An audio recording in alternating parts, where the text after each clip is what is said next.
Terima kasih sudah klik video saya. Jangan lupa like, comment, dan subscribe untuk support channel Nena Ismi biar terus bisa berkembang jadi lebih baik. Mari kita mulai kisah ini. Undangan yang terasa salah. Villa itu berdiri megah di tepian danau Batur yang tenang. Sebuah bangunan 3 lantai dengan arsitektur modern yang didominasi kaca dan batu alam. Dari kejauhan, tempat itu tampak seperti potongan surga. Air danau yang berkilauan ditimpa matahari sore, pepohonan pinus yang menjulang tinggi, dan udara sejuk yang seharusnya membawa kedamaian. Namun, begitu kakiku menapak di halaman parkir yang dipenuhi deretan mobil mewah, yang kurasakan bukanlah kedamaian, melainkan dingin.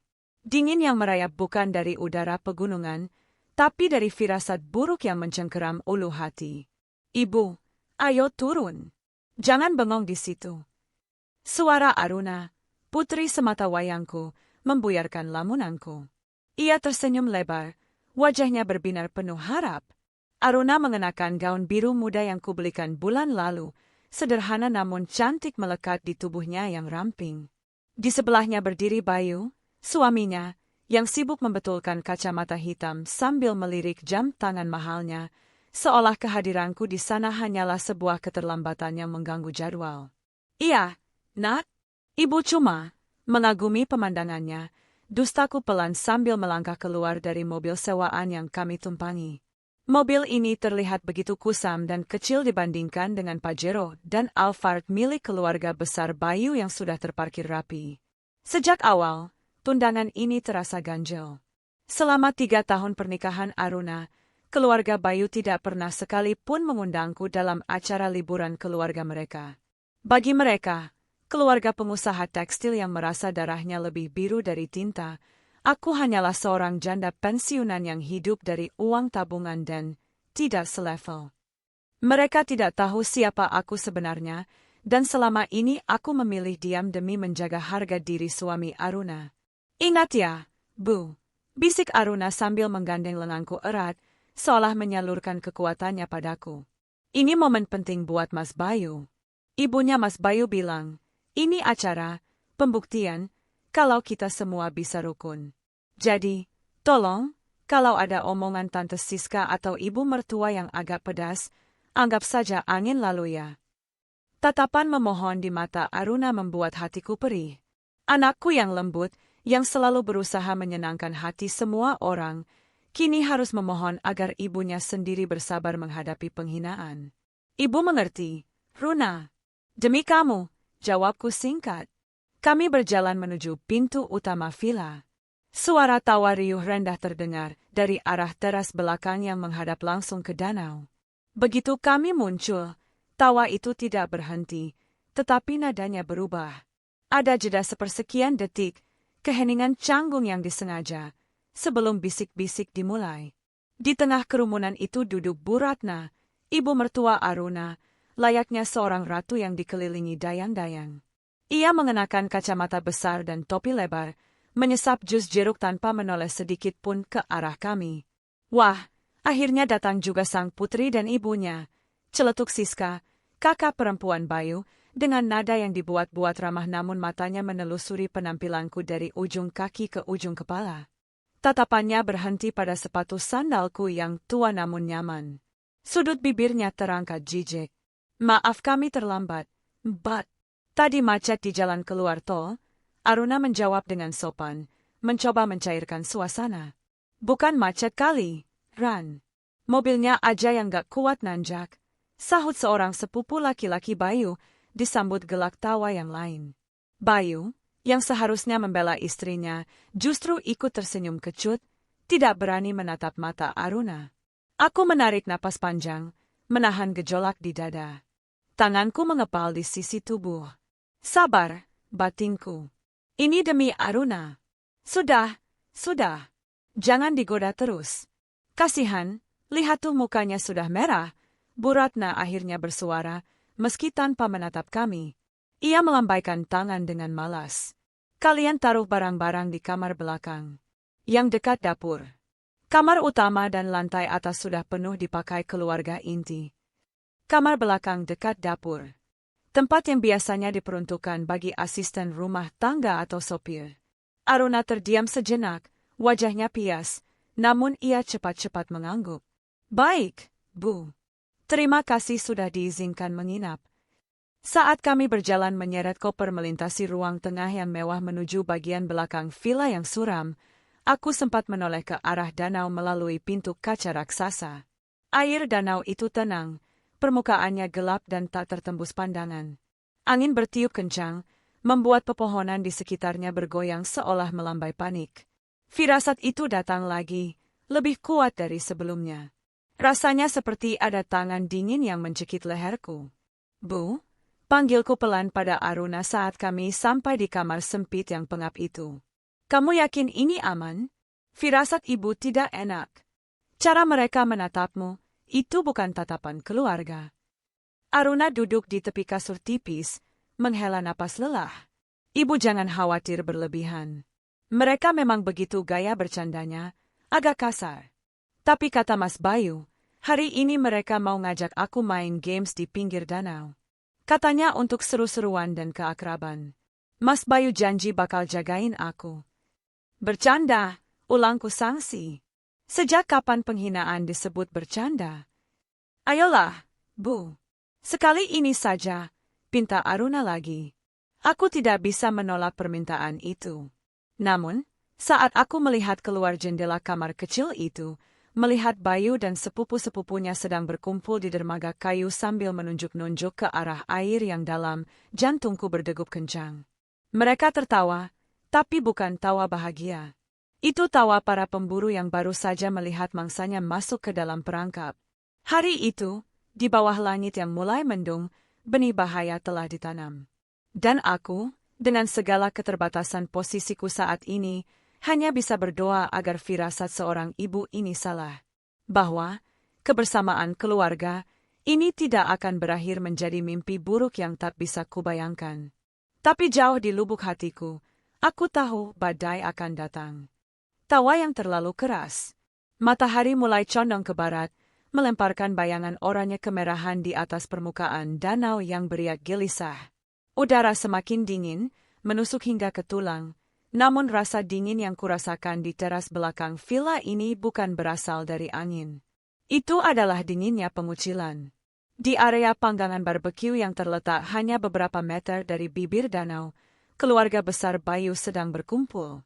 Asap daging panggang mengepul, bercampur dengan aroma parfum mahal yang menyengat. Musik diputar cukup kencang dari speaker portabel, menciptakan riuh yang seharusnya menyenangkan. Namun bagiku, suara itu terdengar seperti kebisingan yang menulikan. Aku berdiri di sudut, dekat pilar batu, memegang segelas air mineral yang bahkan tak sempat kuminum. Mataku tak lepas dari Aruna. Putriku sedang berusaha member. Ia berdiri di dekat meja prasmanan, memegang piring kosong, mencoba tersenyum pada lelucon yang dilontarkan sepupu-sepupu Bayu. Tapi senyum itu, aku tahu senyum itu. Itu adalah senyum yang ia pakai saat menahan tangis ketika lututnya berdarah saat kecil dulu. Senyum yang dipaksakan agar orang lain tidak merasa bersalah. Ran, ambilin saus dong. Lelet banget sih geraknya, kayak putri keraton kesasar. Seru Rio, salah satu sepupu Bayu yang bertubuh gempal, sambil menyodorkan piringnya dengan kasar. Iya, Mas Rio, sebentar, jawab Aruna tergopoh-gopoh. Saat Aruna hendak menjangkau botol saus, Siska, kakak iparnya, tiba-tiba, tak sengaja, menyenggol siku Aruna. Botol saus itu terlempar, isinya muncrat mengenai gaun biru muda Aruna dan sedikit mengenai sepatu Siska. Ya ampun, jerit Siska, nadanya tinggi melengking, lebih mirip bentakan daripada kaget. Mata lo ditaruh di mana sih? Ini sepatu limited edition tahu. Gila ya, udah numpang, ngerusakin barang orang lagi. Hening sejenak. Musik seolah berhenti berputar. Semua mata tertuju pada Aruna yang mematung, wajahnya pucat pasi. Noda merah saus tomat terlihat begitu kontras dan jelek di atas gaun birunya. Emma, maaf, Mbak Siska. Tadi kesenggol. Aruna mencoba membela diri dengan suara gemetar. Kesenggol apaan? Lo aja yang kikuk, potong Siska sinis. Ia menepis tangan Aruna yang mencoba membersihkan sepatunya dengan tisu. Nggak usah pegang-pegang. Tangan lo bau bawang. Dan kemudian, tawa itu meledak. Bukan satu orang, tapi hampir semua dari mereka tertawa. Tawa itu keras, tajam, dan menusuk. Mereka tidak menertawakan kejadian lucu. Mereka menertawakan ketidakberdayaan Aruna. Bayu, suami yang seharusnya menjadi pelindung, hanya berdiri memegang botol bir di kejauhan. Ia tertawa kecil, canggung, mencoba terlihat seolah-olah ia bagian dari kelompok elit itu, mengorbankan harga diri istrinya demi penerimaan keluarganya sendiri. Darahku mendidih. Kakiku melangkah maju tanpa sadar. Aku ingin menarik Aruna pergi dari sana, menampar wajah-wajah angkuh itu. Tapi baru 2 langkah, Aruna menatapku. Matanya berkaca-kaca, menggeleng pelan. Jangan, Bu. Tolong jangan, isyarat matanya begitu jelas. Aku berhenti, tanganku mencengkeram gelas plastik hingga penyok. Udah, jangan nangis gitu dong, Ran. Cengeng banget sih jadi orang, kata Bu Ratna, ibu mertua Aruna, yang duduk santai di kursi malas. Ia tidak berusaha melerai, justru menyiram bensin ke dalam api. Biarin aja dia bersihin sendiri. Sekalian belajar jadi babu yang benar, siapa tahu nanti berguna kalau Bayu bosen sama dia. Kalimat itu disambut gelak tawa yang lebih keras lagi.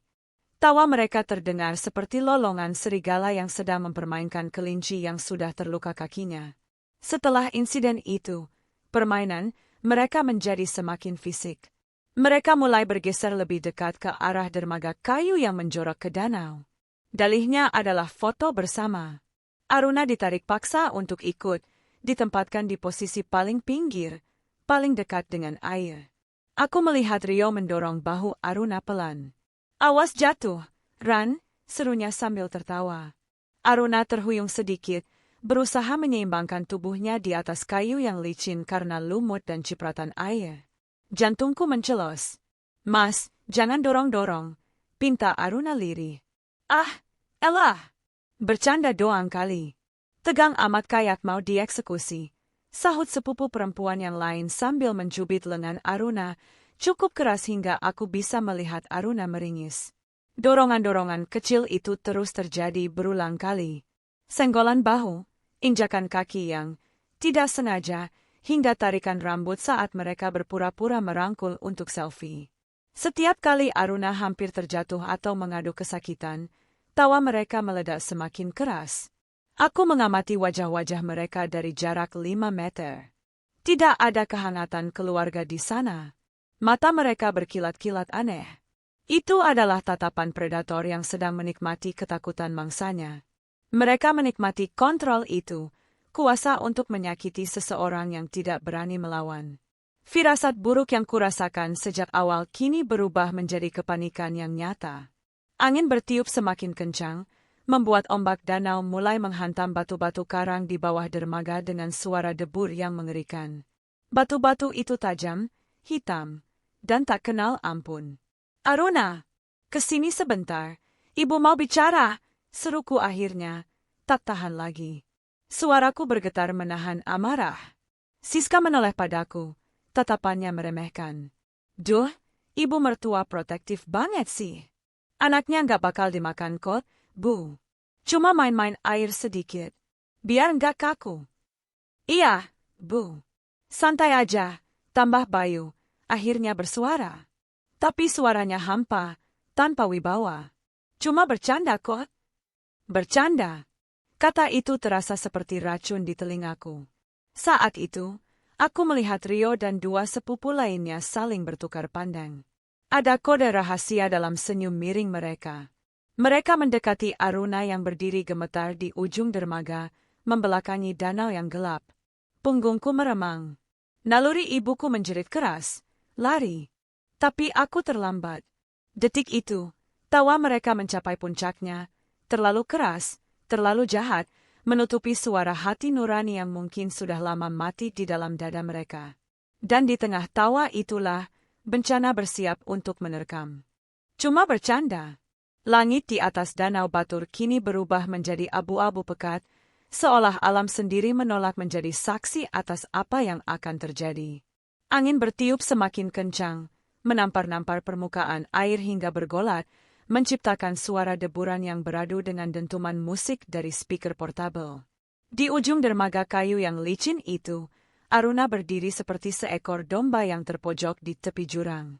Rio, Siska, dan dua sepupu laki-laki lainnya membentuk setengah lingkaran, menutup jalan keluar Aruna menuju daratan.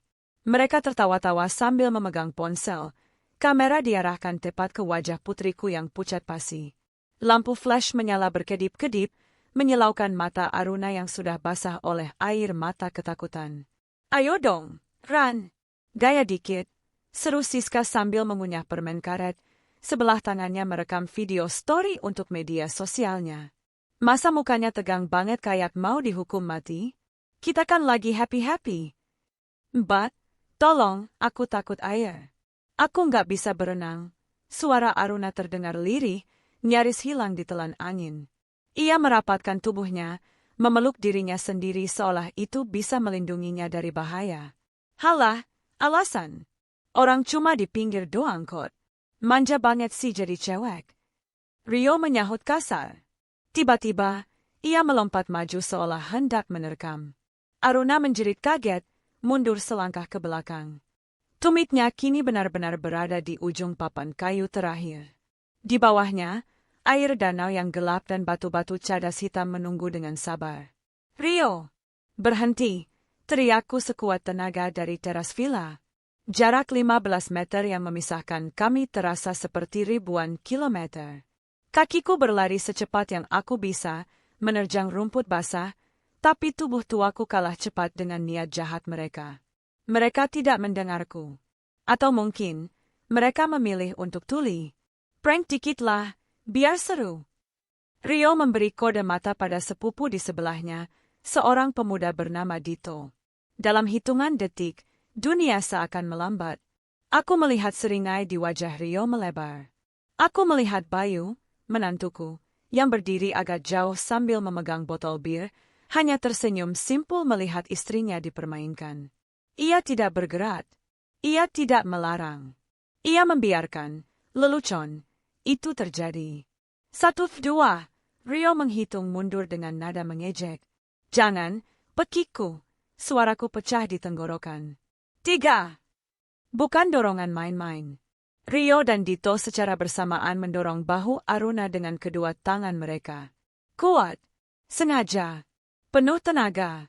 Tubuh ramping Aruna terhuyung ke belakang.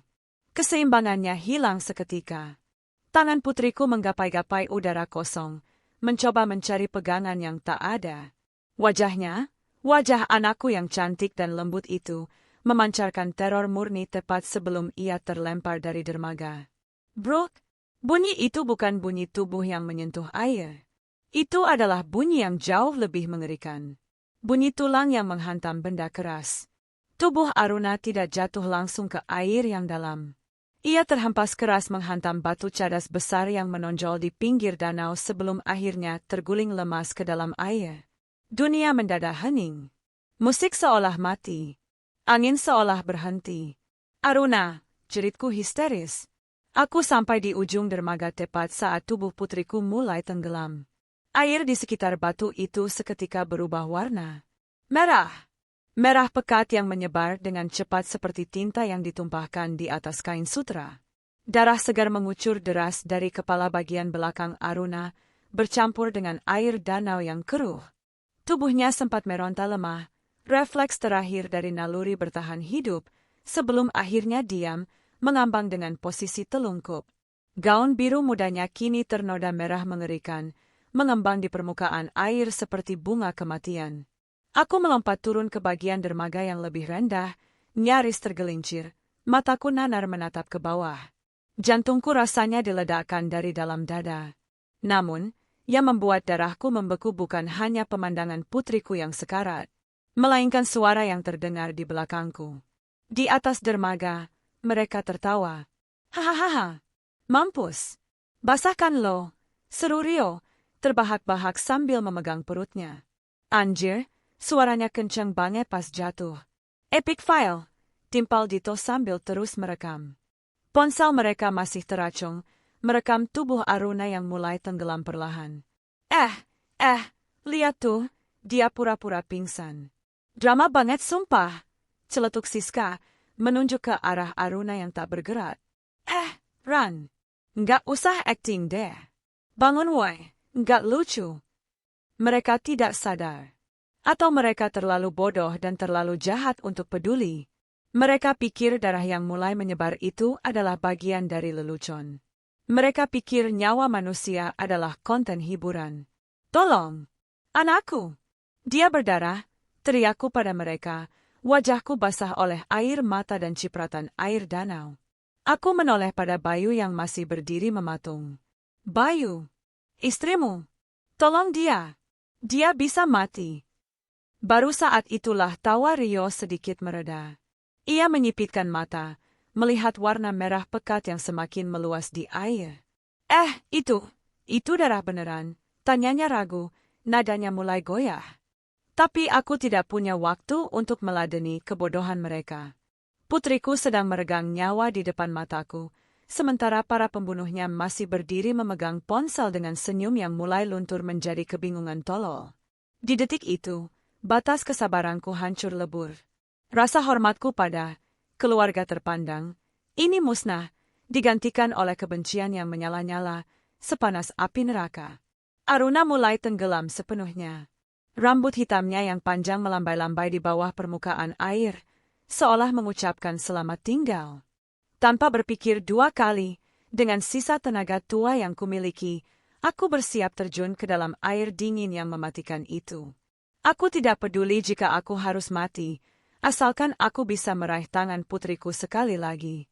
Karena jelas, di tempat terkutuk ini, tidak ada satupun manusia lain yang punya hati. Detik-detik tenggelam. Biur. Air danau itu menghantam tubuhku laksana ribuan jarum es. Dinginnya menusuk seketika, melumpuhkan saraf, merampas napas dari paru-paru tuaku. Namun, rasa takut kehilangan Aruna membakar darahku, memberikan tenaga yang entah datang dari mana. Di dalam air yang keruh dan gelap, pandanganku kabur. Lumpur dan lumut membuat jarak pandang nyaris nol. Aku menendang kakiku sekuat tenaga, mengabaikan rasa perih di mata, memaksa tubuhku menyelam lebih dalam ke arah di mana aku melihat bayangan biru gaun Aruna menghilang. Duniaku kini hening. Suara tawa iblis di atas sana teredam oleh tekanan air, digantikan oleh suara degup jantungku sendiri yang memukul-mukul gendang telinga. Di mana kamu, nak? Di mana? Tanganku meraba-raba kegelapan, menyentuh tanaman air yang licin menjijikkan, mengira itu rambut putriku. Bukan. Aku berenang lagi, paru-paruku mulai menjerit meminta oksigen. Rasanya seperti ada batu besar yang menindih dada. Lalu, aku melihatnya. Samar-samar, di kedalaman sekitar 3 meter, tubuh Aruna melayang tanpa bobot. Gaun birunya mengembang pelan, bergerak mengikuti arus bawah air. Dan di sekitar kepalanya, kabut merah pekat mengepul, melarut dalam air yang hijau gelap. Itu darahnya. Banyak sekali darahnya. Aku menyentak tubuh ke depan, meraih pergelangan tangannya yang dingin. Licin. Tanganku tergelincir. Aku mencoba lagi, kali ini mencengkeram kain gaun di bagian pinggangnya. Berat. Tubuh manusia yang tidak sadarkan diri terasa berkali-kali lipat lebih berat di dalam air. Aku menendang dasar danau, mendorong kami berdua naik. Rasanya lambat sekali. Cahaya matahari di permukaan tampak begitu jauh. Tuhan, tolong jangan ambil dia sekarang. Ambil nyawaku saja, tapi jangan anakku, doaku dalam hati. Sebuah jeritan bisu di tengah keheningan air. Hup, kepalaku memecah permukaan air. Aku menghirup udara rakus, terbatuk-batuk memuntahkan air danau yang sempat tertelan. Tolong! Turun! Bantu aku! Teriakku dengan suara parau sambil berusaha menjaga kepala Aruna tetap di atas air. Darah segar terus mengalir dari luka menganga di belakang kepalanya, mewarnai air di sekitar wajahku menjadi merah mengerikan. Baunya anyir, menusuk hidung, bercampur dengan bau lumpur. Di dermaga, tidak ada tawa lagi. Hanya ada keheningan ngeri. Rio, Siska, dan Dito berdiri mematung. Wajah mereka pucat pasi, mulut ternganga. Ponsel-ponsel yang tadi merekam kini turun di sisi tubuh mereka, tangan mereka gemetar. Mereka melihat darah itu. Mereka melihat akibat dari candaan mereka. Dan seperti pengecut sejati, mereka membeku. Kenapa diam saja? Bayu, turun, jeritku lagi, kali ini penuh amarah. Bayu tersentak kaget mendengar teriakanku. Ia berlari kiku ke pinggir dermaga, tapi ragu-ragu untuk melompat.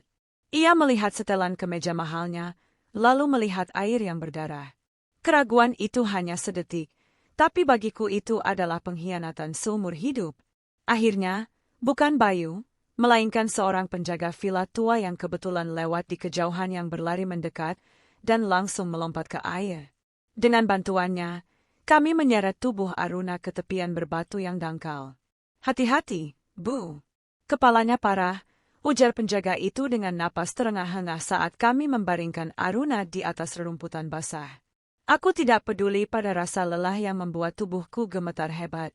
Aku langsung berlutut di samping Aruna. Wajahnya seputih kertas. Bibirnya membiru. Matanya terpejam rapat. Dan yang paling menakutkan, dadanya tidak bergerak. Aruna! Runa! Bangun! Nak! Ini ibu. Aku menepuk pipinya yang dingin. Tidak ada respons. Aku memeriksa nadinya di leher. Lemah. Sangat lemah, nyaris tak terasa, seperti benang tipis yang siap putus kapan saja. Panggil ambulans. Cepat, teriakku pada gerombolan manusia tak berguna yang kini mulai berkerumun di sekitar kami dengan wajah ketakutan. Iya, Tante. Siska tergagap. Tangannya gemetar hebat saat mencoba membuka kunci layar ponselnya. Ponsel yang tadi ia gunakan untuk merekam penderitaan Aruna, kini sulit sekali ia gunakan untuk menyelamatkannya. Sinyalnya jelek. Jangan banyak alasan. Cepat, bentakku. Bayu akhirnya jatuh berlutut di seberang tubuh Aruna. Tangannya terulur hendak menyentuh wajah istrinya, tapi ia menariknya kembali saat melihat darah yang terus merembes membasahi rumput. Runa, bisiknya, suaranya terdengar seperti rengekan anak kecil. Aku nggak tahu bakal begini, sumpah, aku nggak tahu. Aku menepis tangan Bayu kasar saat ia mencoba mendekat lagi. Jangan sentuh dia. Kamu lihat ini. Kamu lihat apa yang keluarga kamu lakukan. Aku mulai melakukan napas buatan dan menekan dada Aruna, mencoba mengingat pelajaran P3K yang pernah kulihat di televisi. 1, 2, 3, tekan. Ayo napas, nak. Ayo. Air mata menetes dari wajahku, jatuh ke pipi Aruna, bercampur dengan air danau. Tiba-tiba tubuh Aruna tersentak. Ia memuntahkan air bercampur darah dari mulutnya. Tapi matanya tidak terbuka. Napasnya terdengar ngorok, suara yang mengerikan, tanda bahwa jalan napasnya terganggu atau ada cedera parah di kepalanya. Setelah muntah, ia kembali terkulai lemas, tak sadarkan diri. Dunia seolah runtuh di sekelilingku. Suara angin, suara ombak danau, suara bisik-bisik panik dari keluarga Bayu, semuanya memudar menjadi latar belakang yang bising. Fokusku hanya satu, dada putriku yang kembang kempis tidak beraturan. Di kejauhan, Bu Ratna, ibu mertua yang tadi duduk santai, berjalan mendekat dengan langkah tertatih. Wajah angkuhnya kini hilang, digantikan ekspresi horor. Ini pasti cuma pingsan biasa kan? Tanyanya dengan suara bergetar, mencoba menyangkal kenyataan. Nggak mungkin, kita nggak mungkin bunuh orang. Aku mendongak, menatap mata wanita itu dengan tatapan yang membuat nyalinya ciut seketika. Mataku mungkin merah dan bengkak, rambutku basah kuyup penuh lumpur, tapi di dalam sana, ada api dendam yang baru saja dinyalakan. Berdoa saja, Ratna, desisku tajam, mengabaikan sopan santun. Berdoalah dia selamat. Karena kalau sampai anakku kenapa-napa, neraka pun tidak akan cukup untuk menampung kalian semua. Langit bergemuruh pelan. Hujan mulai turun rintik-rintik, seolah alam turut menangisi nasib putriku yang kini berjuang sendirian di ambang kematian, dikelilingi oleh orang-orang yang seharusnya menjadi keluarganya. Ambulans dan keheningan palsu. Hujan turun semakin deras, mencuci darah Aruna yang menodai rumput, mengubah tanah di sekitar kami menjadi kubangan lumpur merah yang menjijikkan. Suara sirine ambulans yang meraung-raung dari kejauhan terdengar seperti nyanyian kematian yang mendekat, memecah kesunyian aneh yang menyelimuti villa itu. Tidak ada lagi musik. Tidak ada lagi gelak tawa. Namun, keheningan ini bukanlah keheningan duka. Ini adalah keheningan pengecut. Di sekelilingku, keluarga Bayu tampak sibuk dengan kepanikan yang direkayasa. Aku melihat Siska duduk di kursi teras, menangis terseduh-seduh sambil ditenangkan oleh suaminya. Tapi mataku, mata seorang ibu yang nalurinya sedang tajam-tajamnya, menangkap gerakan tangannya. Di balik tisu yang menutupi wajah, jari jemari Siska bergerak lincah di atas layar ponsel. Dia tidak sedang mengabari keluarga lain. Dia sedang menghapus story Instagram. Dia sedang melenyapkan bukti. Rio, videonya udah lo hapus belum? Hapus sekarang. Jangan sampai ada jejak, desis suara Dito, setengah berbisik tapi cukup keras untuk terdengar oleh telingaku di antara desau hujan. Udah gue hapus permanen dari recently deleted juga. Aman, jawab Rio. Wajahnya pucat tapi suaranya syarat akan upaya menyelamatkan diri sendiri. Darahku mendidih. Di saat putriku terbaring sekarat, prioritas mereka adalah menyelamatkan reputasi dan akun media sosial mereka. Kebencian yang kurasakan bukan lagi bara api, melainkan es batu yang membekukan hati. Aku tidak akan berteriak lagi pada mereka. Teriakan hanya untuk orang yang punya hati nurani. Mereka tidak punya. Cahaya biru berputar-putar menyilaukan mata saat mobil ambulans menerobos masuk ke halaman villa, rodanya melindas rumput dengan kasar. Dua petugas medis melompat turun dengan tandu, wajah mereka tegang dan profesional. Minggir! Tolong beri jalan, seru salah satu petugas pria. Mereka langsung mengerumuni Aruna. Aku mundur selangkah, memberi ruang, namun mataku tak lepas menatap dada putriku. Nadi lemah. Napas dangkal. Ada trauma kepala berat di bagian oksipital. Kemungkinan fraktur tengkorak. Kita harus segera pasang penyangga leher dan intubasi di jalan jika perlu. Petugas itu berteriak memberikan instruksi pada rekannya.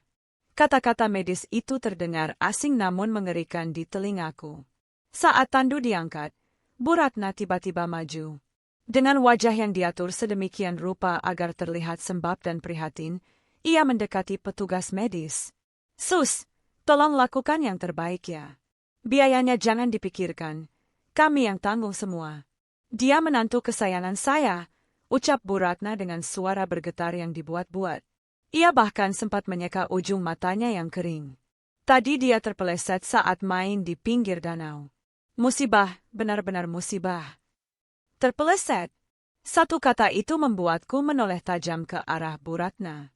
Dia berani berbohong di depan tubuh kaku korbannya. Dia sedang menyusun skenario. Bu, ibu ikut di ambulans, tanya petugas medis padaku, mengabaikan drama Bu Ratna. Saya ikut, jawabku tegas. Aku melangkah naik ke bagian belakang ambulans. Bayu mencoba ikut naik. Aku suaminya, aku harus ikut, katanya. Kakinya sudah menapak di tangga ambulans. Aku menatapnya. Tatapan yang membuat Bayu terpaku.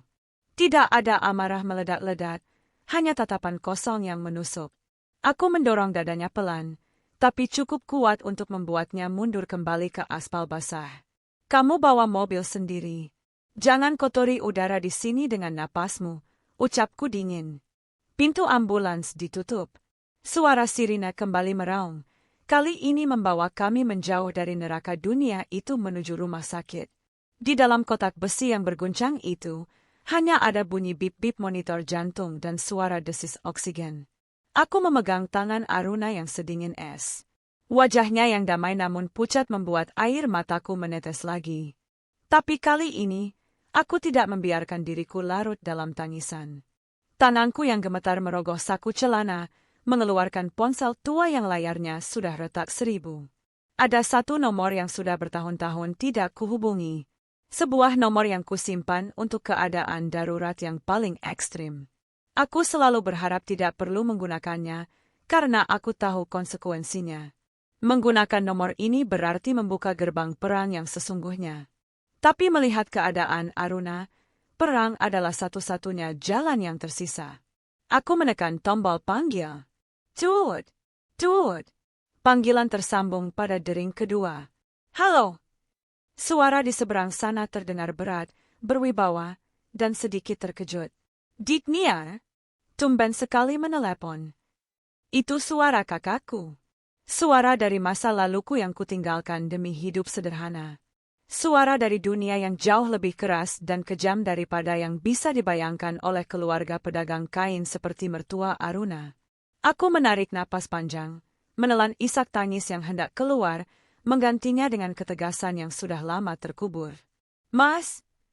Suaraku parau. Aruna sekarat. Hening sejenak di seberang sana. Suara kertas di balik atau pena diletakkan terdengar berhenti. Auranya berubah seketika, bahkan lewat sambungan telepon. Apa yang terjadi? Nadanya bukan lagi nada seorang kakak yang rindu, tapi nada seorang jenderal yang mendengar markasnya diserang. Keluarga suaminya. Mereka menyiksanya, mendorongnya ke danau. Dan sekarang mereka tertawa, mereka mencoba menutupinya. Aku menatap wajah Aruna, mengusap darah yang mulai mengering di pelipisnya. Mas, aku butuh bantuanmu. Sebutkan nama dan lokasinya, potong kakakku cepat. Dingin. Efisien. Jangan khawatirkan apapun. Fokus pada Aruna. Sisanya, biar Mas yang urus. RSUD Bangli. Villa Danau Batur, jawabku. 15 menit, katanya singkat. Aku akan kirim orang terbaikku ke sana. Dan Niar. Ya, Mas. Katakan pada mereka untuk mulai berdoa. Karena hukum manusia mungkin bisa dibeli, tapi hukumku tidak. Klik. Sambungan terputus. Aku menurunkan ponsel, menggenggamnya erat di dada. Di luar, hujan masih mengguyur jalanan, tapi di dalam hatiku, badai yang sesungguhnya baru saja dimulai. Mereka pikir mereka adalah penguasa karena punya uang dan koneksi bisnis. Mereka tidak tahu. Mereka baru saja membangunkan naga yang sedang tidur. Ambulans melaju kencang membelah kemacetan, membawa putriku yang sekarat, dan membawa serta janji pembalasan yang tak akan pernah bisa mereka bayar lunas. Nama yang membuat lutut gemetar. Lantai keramik putih rumah sakit itu terasa dingin, sedingin hatiku saat ini. Bau obat-obatan dan antiseptik menguar kuat, bercampur dengan aroma amis darah kering yang masih melekat di pakaianku. Aku duduk di bangku tunggu depan IGD, meringkuk dengan pakaian yang kotor oleh lumpur dan noda merah kecoklatan. Orang-orang yang lewat menatapku dengan campuran rasa jijik dan kasihan, tapi aku tidak peduli. Pandanganku kosong menatap pintu ganda bertuliskan, ruang resusitasi. Di balik pintu itu, Aruna sedang bertarung nyawa, dikelilingi mesin-mesin yang memaksanya bernapas. Di ujung lorong, keluarga Bayu baru saja tiba.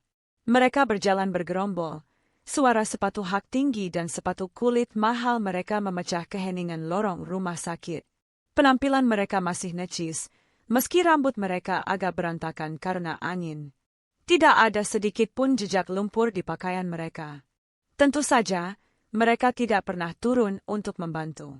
Bu Ratna berjalan paling depan, menggenggam tas brandednya erat-erat.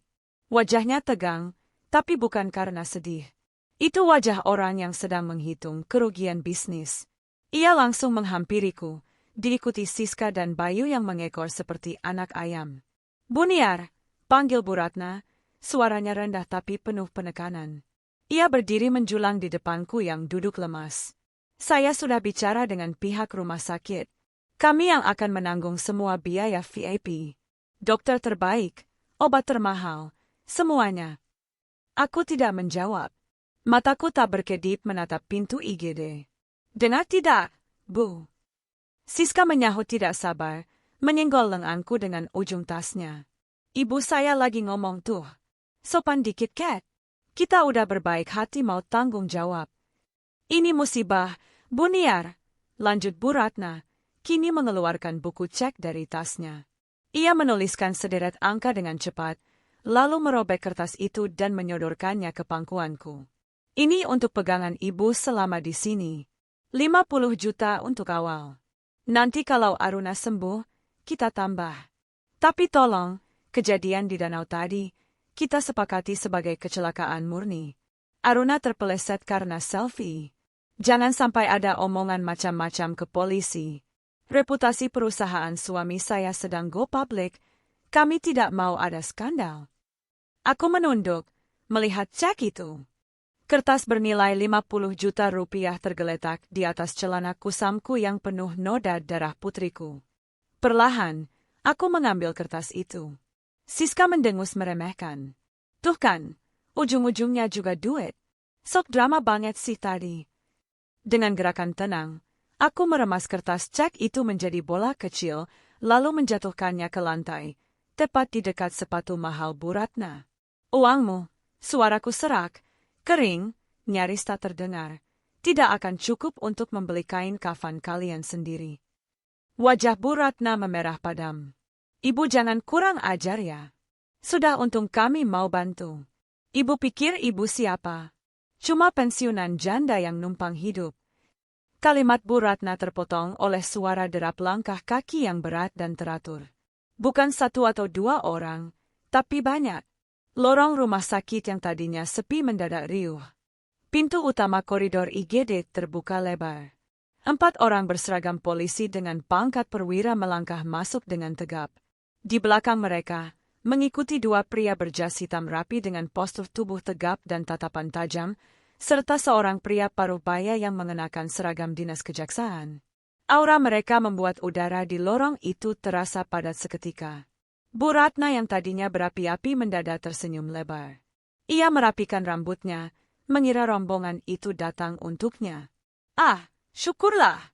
Itu pasti Pak Kapolsek yang saya telepon tadi. Siska, rapikan bajumu. Bu Ratna melangkah maju dengan percaya diri, mengulurkan tangan ke arah perwira polisi yang berjalan paling depan, seorang komisaris polisi dengan tongkat komando di tangannya. Selamat malam, Pak. Saya Ratna Wijaya, dari PT Wijaya Tekstil. Terima kasih sudah datang cepat. Jadi begini, ada kesalahpahaman kecil tentang menantu saya. Perwira polisi itu bahkan tidak melirik tangan Bu Ratna yang terulur. Ia melewatinya begitu saja seolah Bu Ratna hanyalah tiang gantungan infus yang tak terlihat. Senyum Bu Ratna membeku di udara. Rombongan itu berhenti tepat di depanku. Perwira polisi itu melepas topinya, lalu dengan gerakan hormat yang sangat militer dan tegas, ia membungkuk sedikit di hadapanku. 2 pria berjas hitam di belakangnya melakukan hal yang sama. Selamat malam, Ibu Kaniar. Sapa perwira itu dengan nada yang sangat sopan dan penuh hormat. Saya Kompol Arif, Kasat Reskrim. Kami mendapat instruksi langsung dari pusat. Aku mendongak perlahan, menatap mata polisi itu. Mas Baskara yang suruh. Mendengar nama itu, perwira itu mengangguk takzim. Siap, benar Bu. Jenderal Baskara sudah menghubungi Kapolda 5 menit yang lalu. Beliau memerintahkan kami untuk mengamankan Ibu dan memastikan penanganan medis terbaik untuk putri Ibu, Mbak Aruna. Tim forensik dan penyidik khusus sedang meluncur ke TKP Villa sekarang juga. Hening. Keheningan yang terjadi kali ini benar-benar mutlak. Bukan karena sepi, tapi karena keterkejutan yang melumpuhkan. Di belakang polisi itu, wajah Bu Ratna berubah drastis. Warna darah seolah tersedot habis dari wajahnya, menyisakan kulit yang pucat pasi seperti mayat. Mulutnya ternganga, matanya membelalak lebar menatapku. Jenderal! Baskara! Bisik Bu Ratna, suaranya bergetar hebat. Lututnya tampak goyah. Siapa yang tidak tahu nama itu? Baskara Suryo Alam. Mantan Panglima yang kini menjadi salah satu tokoh paling berpengaruh di negeri ini. Sosok yang disegani kawan maupun lawan, yang memegang kunci pintu-pintu kekuasaan yang tak tersentuh oleh pengusaha tekstil sekelas keluarga Ratna. Dan dia adalah kakak kandungku. Pria berjas hitam, salah satu ajudan kepercayaan kakakku, maju selangkah dan menyerahkan sebuah ponsel satelit padaku. Ibu, Bapak ingin bicara sebentar untuk memastikan ibu aman. Aku menerima ponsel itu. Sementara itu, Kompol Arif membalikkan badannya, kini menatap keluarga Ratna. Tatapannya berubah 180 derajat. Tidak ada lagi keramahan. Yang ada hanya tatapan tajam seorang penegak hukum yang sedang melihat sampah masyarakat. Kalian keluarga Ratna Wijaya? Tanya Kompol Arif dingin. Saya, iya, Pak. Ratna tergagap. Tangannya gemetar begitu hebat hingga tas mahalnya terjatuh ke lantai.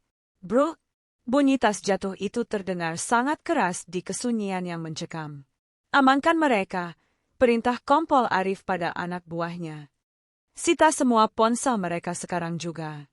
Jangan sampai ada satu pun data yang dihapus. Periksa dugaan penganiayaan berat berencana dan percobaan pembunuhan. Tunggu, Pak. Ini salah paham. Kami kenal wali kota. Kami. Siska mencoba berteriak histeris, tapi suaranya tercekat saat seorang polisi wanita langsung menyambar ponsel dari tangannya dan memegang lengannya dengan kencang. Diam, bentak polisi wanita itu. Anda punya hak untuk diam. Apapun yang Anda katakan bisa dan akan digunakan untuk memberatkan Anda di pengadilan. Bayu, yang sedari tadi diam, kini jatuh terduduk di lantai. Kakinya lemas, tak mampu menopang tubuhnya. Ia menatapku dengan pandangan horor, baru menyadari siapa sebenarnya wanita tua yang selama ini ia biarkan dihina oleh keluarganya. Ibu, lirih Bayu. Aku tidak mempedulikan mereka. Aku menempelkan ponsel ke telinga. Halo, Mas? Saat suara kakakku terdengar menenangkan di seberang sana, aku melihat pemandangan yang tak akan pernah kulupakan. Bu Ratna, wanita yang tadi melemparkan cek ke pangkuanku, kini merosot berlutut di depan polisi, memohon-mohon dengan air mata yang merusak riasannya. Wajah-wajah angkuh itu kini runtuh, digantikan oleh ketakutan murni. Mereka baru saja sadar. Mereka tidak hanya menyentuh menantu yang salah. Mereka telah membangunkan raksasa yang akan menginjak mereka hingga tak bersisa. Sujud yang terlambat. Pemandangan di lorong IGD itu berubah total dalam hitungan menit. Tempat yang tadinya dikuasai oleh arogansi uang keluarga Wijaya, kini berubah menjadi panggung eksekusi mental bagi mereka. Polisi-polisi itu bekerja dengan efisiensi yang menakutkan. Tidak ada bentakan kasar, hanya perintah tegas dan gerakan taktis yang membuat nyali siapapun ciut. Ponsel-ponsel canggih milik Siska, Rio, dan Dito sudah berpindah tangan ke dalam kantong barang bukti plastik bening. Wajah-wajah yang tadinya sibuk merekam penderitaan anakku demi konten, kini pucat pasi seperti kain kafan. Pak, tolong Pak, saya masih kuliah. Pak, jangan bawa saya cuma ikut-ikutan. Rio merengek, air mata dan ingus mulai membasahi wajahnya yang tadinya begitu garang saat mendorong Aruna. Ia mencoba menarik tangannya saat seorang polisi memasangkan borgol besi yang dingin. Klik! Bunyi itu terdengar begitu nikmat di telingaku. Ikut-ikutan atau tidak, saudara terlibat dalam dugaan pengeroyokan yang menyebabkan korban kritis. Jelaskan nanti di BAP, jawab polisi itu dingin sambil mendorong punggung Rio agar berjalan. Di sudut lain, Siska histeris. Ia menjerit-jerit memanggil nama suaminya yang juga tampak tak berdaya ditahan oleh petugas lain. Mama, tolong Siska, Emma. Siska nggak mau dipenjara. Siska punya anak kecil di rumah. Teriakan Siska itu membuatku menoleh perlahan. Aku menatapnya dengan pandangan kosong. Punya anak kecil? Batin hatiku menjerit. Lantas bagaimana dengan anakku yang kalian jadikan mainan? Apakah dia tidak punya ibu yang menunggunya pulang? Namun, pemandangan paling menyedihkan adalah Bu Ratna. Wanita sosialita yang selalu memamerkan berlian di jari-jarinya itu kini tampak seperti gedung tua yang runtuh. Kakinya benar-benar tak mampu menopang tubuhnya. Ia merosot ke lantai, duduk bersimpuh di ubin rumah sakit yang dingin. Kesombongannya tentang koneksi pejabat dan uang damai menguap begitu saja saat mendengar nama kakakku. Dia tahu, di negeri ini, ada kekuatan yang tak bisa dibeli dengan uang hasil pabrik tekstil, dan dia baru saja menabrak tembok beton kekuatan itu. Melihat polisi mulai menggiring anak-anaknya, pertahanan terakhir Bu Ratna hancur. Dengan gerakan merangkak, benar-benar merangkak seperti hewan, ia menyeret tubuhnya mendekat ke arahku. "Bu Niar! Mbak Niar, tolong!" Suaranya pecah, serak oleh tangis ketakutan. Ia menggapai kakiku, memeluk betis celanaku yang kotor oleh lumpur dan darah Aruna. Wajahnya yang penuh riasan luntur ia tempelkan di sepatuku yang kusam. "Maafkan kami, Bu. Maafkan kebodohan anak-anak saya. Saya mohon, Bu, jangan begini. Kita selesaikan kekeluargaan. Saya akan sujud, saya akan cium kaki Ibu."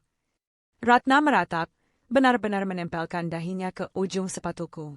Orang-orang di sekitar lorong menonton kejadian itu. Perawat, keluarga pasien lain, semua terpaku melihat seorang wanita kaya bersujud di kaki seorang wanita tua berpenampilan lusuh. Aku menatap puncak kepala Ratna. Dulu, kepala ini yang selalu mendongak angkuh, menatapku dan Aruna seolah kami adalah kotoran. Perlahan, aku menarik kakiku dari cengkeramannya. Aku mundur selangkah, membuatnya terjerembab ke lantai. "Jangan sentuh aku," ucapku pelan, tapi suaranya menggema di lorong itu. "Kekeluargaan, katamu? Di mana rasa kekeluargaan itu 1 jam yang lalu, Ratna? Di mana rasa kekeluargaan itu saat anakku menjerit minta tolong dan kalian malah tertawa?" "Saya khilaf, Bu. Saya janji akan perbaiki semuanya." Isaknya semakin keras. "Bilaf itu kalau tidak sengaja, potongku tajam." Aku membungkuk sedikit, mensejajarkan wajahku dengan wajahnya yang berantakan. "Kalian merekamnya. Kalian menikmatinya. Kalian tertawa saat darah anakku mengalir keluar. Itu bukan hilaf. Itu iblis." Aku menegakkan tubuh kembali, menatap Bayu yang berdiri gemetar di dekat dinding, diawasi oleh 2 polisi. Matanya merah, menatapku dengan tatapan memelas. "Ibu!" panggil Bayu lirih. Aku suaminya Aruna, Bu. Aku salah, tapi tolong jangan biarkan ibu saya di penjara." Kemarahanku memuncak mendengar suara laki-laki itu. Laki-laki pengecut yang gagal melindungi satu-satunya wanita yang mencintainya dengan tulus. "Kamu," tunjukku tepat ke wajah Bayu, jariku bergetar menahan emosi. "Kamu yang paling menjijikkan dari semuanya, Bayu. Aruna meninggalkan kenyamanannya untuk hidup bersamamu. Dia memasak untukmu, mengurusmu, menahan hinaan keluargamu demi menjaga kehormatanmu. Dan ini balasanmu. Kamu biarkan dia didorong seperti sampah." Bayu tertunduk dalam, bahunya terguncang hebat.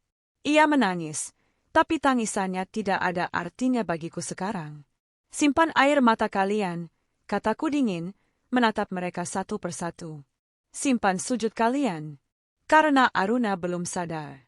Selama mata anakku tertutup, pintu maafku tertutup rapat.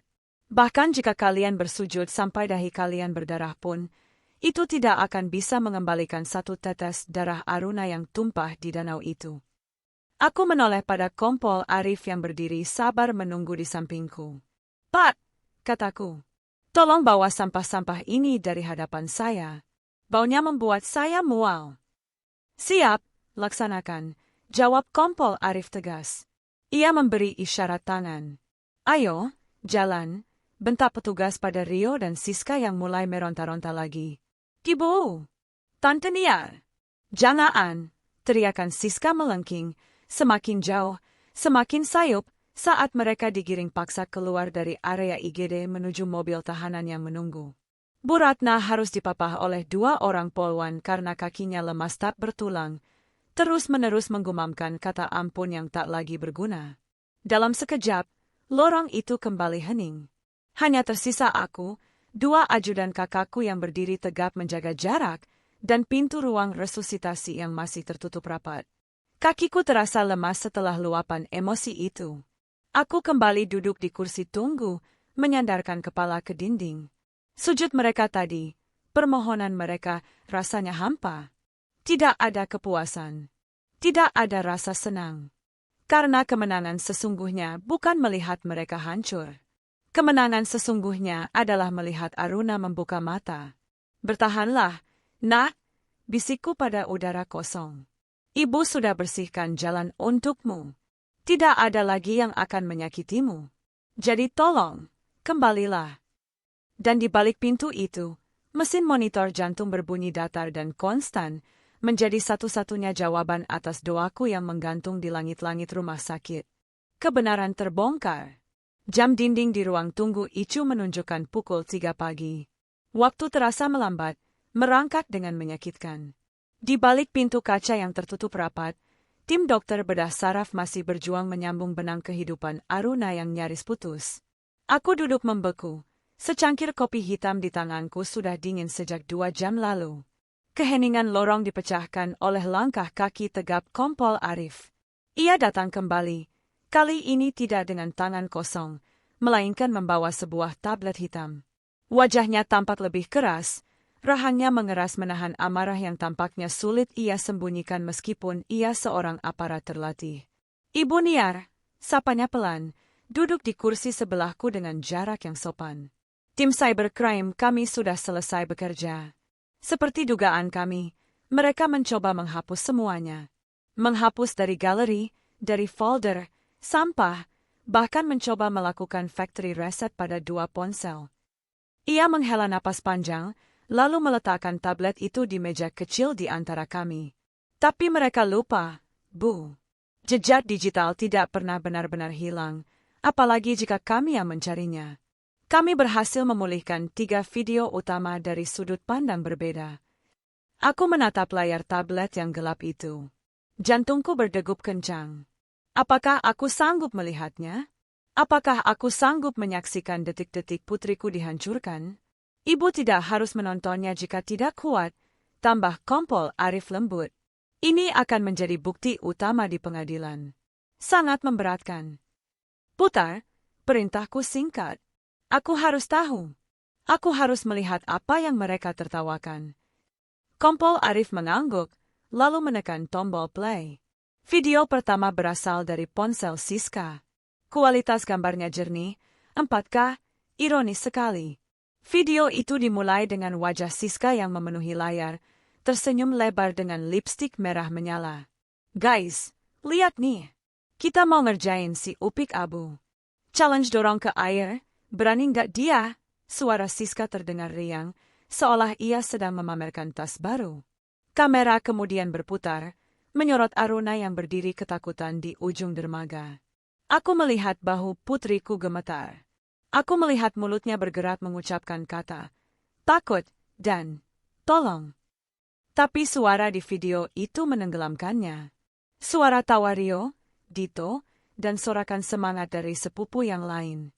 Video berlanjut. Aku melihat Rio dan Dito berbisik-bisik, memberikan kode tangan. 1, 2, 3. Di layar itu, terlihat jelas. Sangat jelas. Rio dan Dito tidak sekadar menyenggol.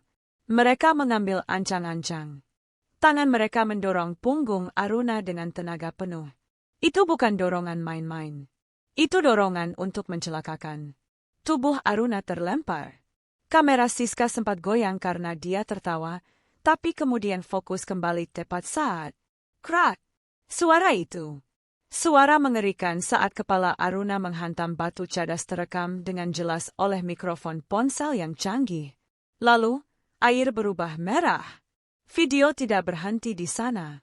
Dan inilah bagian yang membuat Kompol Arif tampak begitu marah tadi. Setelah Aruna jatuh dan darah mulai keluar, rekaman itu berlanjut selama 10 detik lagi. 10 detik, di mana mereka tidak menolong. 10 detik di mana Siska berkata, "Anjir, darah beneran. Gila, konten mahal nih." Sebelum akhirnya video terpotong goyang, mungkin saat aku mulai berteriak. Aku memejamkan mata. Air mata panas meleleh di pipiku. Tanganku mengepal hingga kuku menancap ke telapak tangan, berdarah.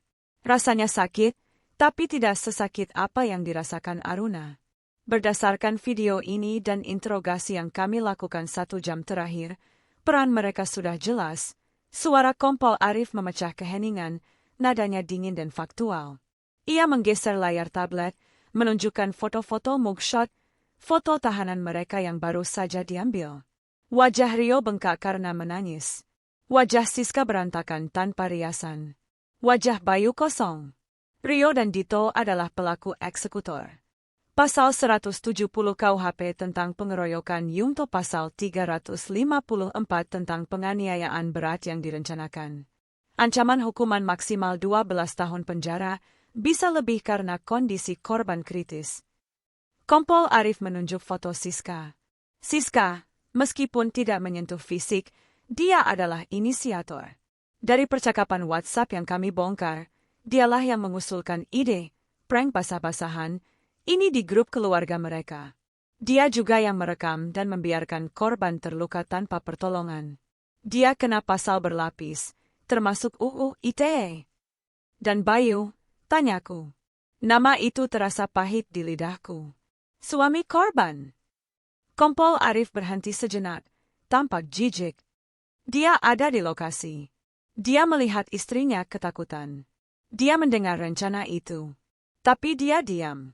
Dalam hukum, pembiaran terhadap kejahatan yang membahayakan nyawa, apalagi dilakukan oleh suami yang wajib melindungi istri, adalah tindak pidana serius. Dia juga sudah kami tetapkan sebagai tersangka. Mereka mengaku. Awalnya mereka menyangkal, Bu. Mereka bersikeras itu cuma bercandaan yang kelewatan. Prank yang gagal, dengus Kompol Arif sinis. Tapi setelah kami putarkan video ini di ruang interogasi, setelah mereka mendengar sendiri bunyi tulang yang patah itu, pertahanan mereka runtuh. Arif mencondongkan tubuhnya sedikit. Mereka mulai saling menyalahkan. Rio bilang disuruh Siska. Siska bilang itu ide Dito. Ratna, ibu mereka, mencoba menyuap penyidik kami saat pemeriksaan baru berjalan 10 menit. Itu menambah satu pasal lagi untuknya, percobaan penyuapan aparat. Aku menatap layar tablet yang kini mati itu. Gelap. Semuanya sudah terbongkar. Tidak ada lagi dalih kecelakaan. Tidak ada lagi alasan terpeleset. Ini adalah kejahatan. Kejahatan yang lahir dari rasa arogansi, dari perasaan bahwa mereka lebih tinggi derajatnya daripada Aruna, sehingga nyawa anakku dianggap mainan yang bisa dibuang jika rusak. Terima kasih, Pak. Ucapku pelan. Ini tugas kami, Bu. Dan pesan Jenderal Baskara sangat jelas, tidak ada penangguhan penahanan. Mereka akan membusuk di sel sempit mulai malam ini, tidur di lantai dingin, tanpa AC, tanpa kasur empuk, sampai pengadilan memutuskan nasib mereka. Kompol Arif berdiri, merapikan seragamnya. Saya permisi dulu, Bu. Saya akan pastikan berkas perkara ini lengkap secepat kilat. Ibu fokus saja pada Mbak Aruna. Sepeninggal Kompol Arif, aku kembali sendiri. Namun kini, ada kepastian yang dingin di dadaku. Kebenaran sudah ada di tangan. Senjata sudah dikokang. Tiba-tiba, pintu ruang operasi terbuka. Seorang dokter keluar dengan pakaian hijau yang masih melekat, masker menggantung di lehernya. Wajahnya lelah. Aku langsung berdiri, kakiku gemetar. Dok? Anak saya. Dokter itu menatapku. Tatapannya sulit diartikan. Ibu Niar, katanya pelan. Operasinya selesai. Pendarahannya berhasil kami hentikan. Tapi, dunia seakan berhenti berputar menunggu kata selanjutnya. Kerusakan di batang otaknya cukup parah. Aruna sekarang dalam kondisi koma. Masa kritisnya adalah 24 jam ke depan. Jika dia bisa melewati malam ini, ada harapan. Tapi jika tidak, dokter itu tidak perlu melanjutkan kalimatnya. Aku sudah mengerti. Aku merosot kembali ke kursi. Keadilan hukum mungkin sudah mulai berjalan, para pelaku sudah ditangkap. Tapi keadilan takdir, itu masih menggantung di awang-awang. Di luar jendela rumah sakit, fajar mulai menyingsing. Cahaya matahari pertama menyinari dunia, tapi bagiku, dunia masih gelap gulita selama mata Aruna belum terbuka. Sumpah seorang ibu. Cahaya matahari pagi yang menembus tirai tipis ruang icu tidak membawa kehangatan. Sinarnya jatuh tepat di wajah Aruna, menonjolkan memar-memar ungu kehitaman yang kini menghiasi kulit pucatnya. Selang ventilator terpasang di mulutnya, memaksa dadanya naik turun dalam ritme mekanis yang menyakitkan untuk dilihat. Bip, bip, bip. Hanya itu suara yang ada. Irama monoton yang menjadi penanda bahwa putriku masih ada di sini, terperangkap di antara dunia nyata dan kegelapan, berjuang sendirian melawan trauma yang dihantamkan padanya atas nama candaan. Aku duduk di kursi samping tempat tidur, menggenggam jemari Aruna yang tak bertenaga. Rasanya dingin. Dulu, tangan ini yang selalu hangat menyambutku, tangan yang rajin memasak, tangan yang telaten mengurus suami yang ternyata tak lebih dari seorang pengecut. Pintu ruang Icu terbuka pelan. Bukan dokter, melainkan seorang pria berjas rapi dengan tas kulit mengkilap. Ia masuk dengan ragu, melirik sekilas ke arah dua penjaga berbadan tegap, anak buah Kat Baskara, yang berdiri di luar pintu kaca. "Selamat pagi, Ibu Kaniar," sapa pria itu dengan suara yang diatur agar terdengar simpatik. "Saya Herman, kuasa hukum keluarga Wijaya." Aku tidak menoleh. Mataku tetap terkunci pada wajah Aruna. "Siapa yang mengizinkanmu masuk?" "Saya hanya sebentar, Bu. Saya membawa pesan dari Ibu Ratna dan klien kami lainnya," ucapnya sambil meletakkan kartu nama di meja nakas. "Klien kami sangat menyesal. Mereka ingin menawarkan penyelesaian damai. Restorative justice. Mereka bersedia membiayai pengobatan seumur hidup, memberikan kompensasi aset berupa villa dan saham perusahaan, asalkan Ibu bersedia mencabut laporan." Hening. Aku perlahan melepaskan tangan Aruna, lalu berdiri dan berbalik menghadap pengacara itu. "Kompensasi," ulangku pelan. "Betul, Bu. Nilainya sangat fantastis. Cukup untuk menjamin hidup Ibu dan Aruna 7 turunan. Pikirkanlah, Bu. Kalau di penjara, mereka tidak akan bisa membantu finansial. Aruna butuh biaya besar untuk perawat. Keluar, potongku datar. Tapi Bu, aku bilang keluar. Bentakku. Suaranya menggema di ruangan steril itu hingga membuat pengacara itu terlonjak mundur. Aku melangkah maju, memangkas jarak di antara kami. Aura ketenangan palsuku runtuh, digantikan oleh murka yang murni. "Kau pikir nyawa anakku bisa ditukar dengan saham? Kau pikir rasa sakit yang dia rasakan saat kepalanya menghantam batu itu bisa dibayar dengan villa tempat dia disiksa? Bu, ini penawaran terbaik." "Dengar baik-baik, Herman," desisku, menatap tajam tepat ke manik matanya. "Katakan pada Ratna. Katakan pada Siska, Rio, Dito, dan si pengecut Bayu. Uang mereka tidak laku di sini. Aku tidak butuh uang mereka. Kakakku, Baskara, bisa membeli 10 pabrik tekstil kalian dan membakarnya besok pagi jika dia mau. Yang aku butuhkan adalah melihat mereka hancur." Wajah pengacara itu memucat. Dia menyadari bahwa dia tidak sedang berhadapan dengan janda pensiunan biasa yang butuh uang. Dia berhadapan dengan tembok baja. "Ambil tawaran kotormu dan sampaikan pada mereka, siapkan pengacara terbaik yang kalian punya. Karena aku akan memastikan mereka mendapatkan hukuman maksimal. Tidak ada restorative justice. Tidak ada damai. Yang ada hanya pembalasan." Pengacara itu buru-buru membereskan tasnya dan mundur keluar ruangan tanpa berani menatapku lagi. Setelah pintu tertutup kembali, aku menghela napas panjang, mencoba menenangkan detak jantung yang memburu. Aku berjalan menuju jendela kaca besar yang menghadap ke arah pegunungan. Dari lantai tinggi rumah sakit ini, di kejauhan, aku bisa melihat kilauan air Danau Batur. Danau yang indah, namun kini menjadi saksi bisu kebiadaban manusia. Dalam benakku, aku kembali ke tepi danau itu. Aku melihat lagi air yang tenang, batu-batu cadas yang tajam, dan darah merah yang menyebar. Aku mendengar lagi tawa mereka. Tawa yang meremehkan, tawa yang menganggap nyawa orang lain hanyalah properti konten media sosial. "Bercanda," gumamku getir. Satu kata itu telah menghancurkan hidup putriku. Satu kata itu telah merenggut masa depannya, senyumnya, dan mungkin nyawanya. Aku menempelkan telapak tanganku ke kaca jendela yang dingin, menatap bayangan danau di kejauhan itu. Hari ini, di hadapan pemandangan yang hampir merenggut segalanya dariku, aku membuat perjanjian dengan diriku sendiri. Bukan sebagai seorang wanita tua yang lemah, bukan sebagai pensiunan yang terlupakan, tapi sebagai seorang ibu. Tak akan ada ampun. Tak akan ada kata maaf yang melunakkan hati. Mereka boleh saja menangis darah, bersujud sampai lutut mereka hancur, atau memohon dengan segala harta yang mereka miliki. Tapi aku tidak akan berhenti. Aku akan menggunakan setiap koneksi, setiap rupiah, dan setiap napas yang kumiliki untuk memastikan mereka membayar perbuatannya. Siapa yang mendorong akan merasakan dinginnya lantai penjara. Siapa yang merekam akan melihat masa depannya hancur menjadi tontonan publik. Siapa yang tertawa akan menangis seumur hidupnya. Dan siapa yang membiarkan akan hidup dalam penyesalan yang membunuh perlahan.